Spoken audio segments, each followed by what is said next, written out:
wanted to talk to you about the mats and how I have mats that I've been using for a good long time. I have Cricut mats here that I started using in December of 2019. Here's 2018. So let me tell you how I get that much life out of it. When my mat starts not being very sticky, I use the blue glue. So this one happens to be from close to my heart, but Zig makes the giant pen as well. And all you're going to do is get the tip flowing nicely. Just make sure I got it shook up here. Okay, so now I've got the blue glue coming down the tip, and you can see it on the mat there.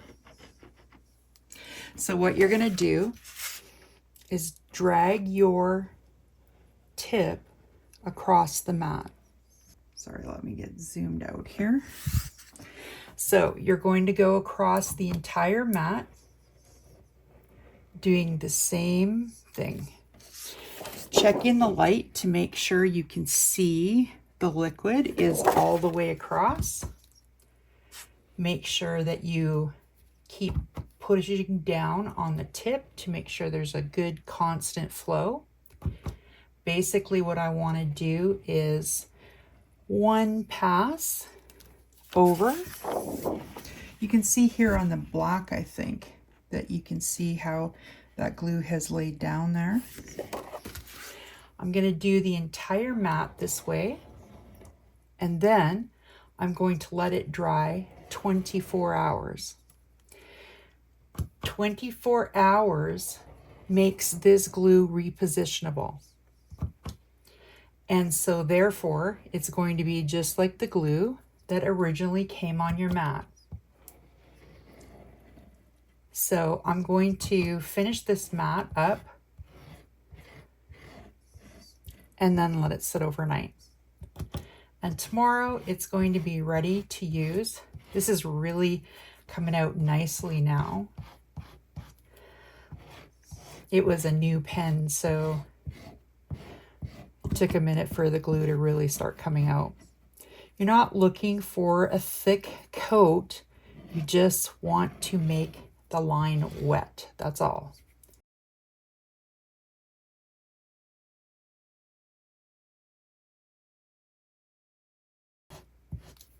If you get a puddle like this, let me see if I can zoom you in there so you can see that.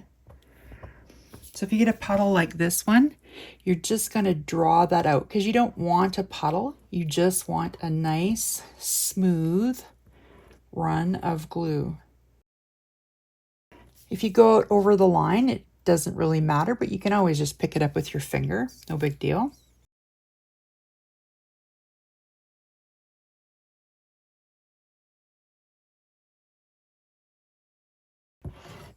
You should be able to do this 20, 30 times.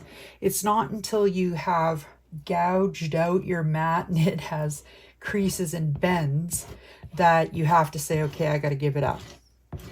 But literally my mats get used on a weekly basis. And like I said, I actually, if I dig through my pile, I have mats from 2015 that I'm still using. So this one is starting to get to the point where maybe I won't be able to use it very often, very much longer. But until my blade has punctured through the mat, re-gluing is an option. And I do this on my Cricut mat, my Silhouette mat, my Brother ScanNCut mats.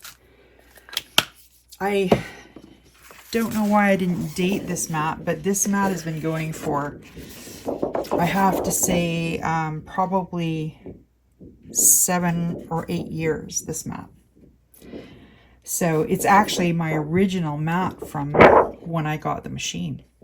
So that tells you, and if you could look, there's literally thousands and thousands of cuts on here. And I have re-glued this many times. Now, if you have a mat that has lots of paper fiber on it, you'll want to try and use a scraper to scrape that off. Once you've re-glued that mat 4, 5, 6, 10 times, you might notice when you put it into your machine and you do a cut, a scar will come across the paper from the blade. That means that the paper is now sitting too close to the blade because I've have a buildup of glue from doing it many times over.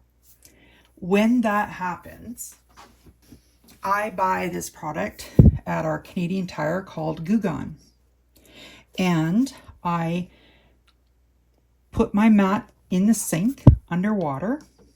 That will release all of the paper. Then I cover it with Goo Gone, and I use my scrapers, a metal scraper, to scrape all the glue off, all of it. This will dissolve the glue. Remove all of the glue off so it's nice and clean, no adhesive. Run it under the sink again with soapy warm water. We want to get all of this off, this oil off. Once it's dried overnight, you go in with your glue and you glue it again. Dry it 24 hours, you're good to go again. And you can do this process multiple times too. This will not hurt the plastic mat at all. It just removes the adhesive. You can get years and years and years of life out of your mats by doing that. I have tried other glues like mono, multi-adhesive, not a fan. I like the Zig, and when Close My Heart was still around, they had the blue glue under their own branded name. This is the only glue I've found that does a really good job. Aileen's tack it over. I find it's too thick. You want a nice thin glue because you can't put a build up of glue. Your blade will scar your paper every time. So this glue is nice and thin and will not cause that buildup until you've gone over that maybe 10 times before you'll end up with a buildup that you need to remove completely with the Goo Gone. These blades can be resharpened, and that is the same for your Cricut blades, Silhouette blades.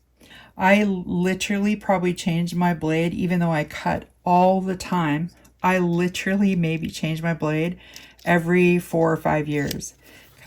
Use a regular piece of tinfoil, nothing with the slide or non-stick, just regular tinfoil. You want to ball that up, just like so. Then you're going to take your blade and you're going to stab it in there. Metal sharpens metal. So by doing this, we're re-sharpening the blade. And believe it or not, you can get this blade to last you several years if you sharpen it regularly. And that's it. I'll give it a good 20 to 30 sticks in there. Sometimes I'll put a bunch of blades. I'll have a recycle blade container. Then I'll just sit down one evening and do this with all the blades and have them ready to go again. Once I do this, I can stick it right back into my machine and it is ready to go again. Now, in case you didn't know this tip already, you sharpen your punches the same way. Take a piece of tinfoil, take a punch that might be a little bit sticky or just not cutting as well as it should, and punch. You just have to do that a few times. I'll take this piece of tinfoil and I'll use it for this punch until I've punched it all out. And my punch is good for many, many, many more punches before I'd ever have to sharpen it again. And now that will go through paper like butter. So I hope that little tinfoil tip helps you out and saves you a little money for blades and keeps your punches ever happy. One other tip I have for you when you are starting a new mat is to write your name on it in case you go and craft outside your home. The other thing I like to do is date it. So this one's 2025. And I'll just let that dry.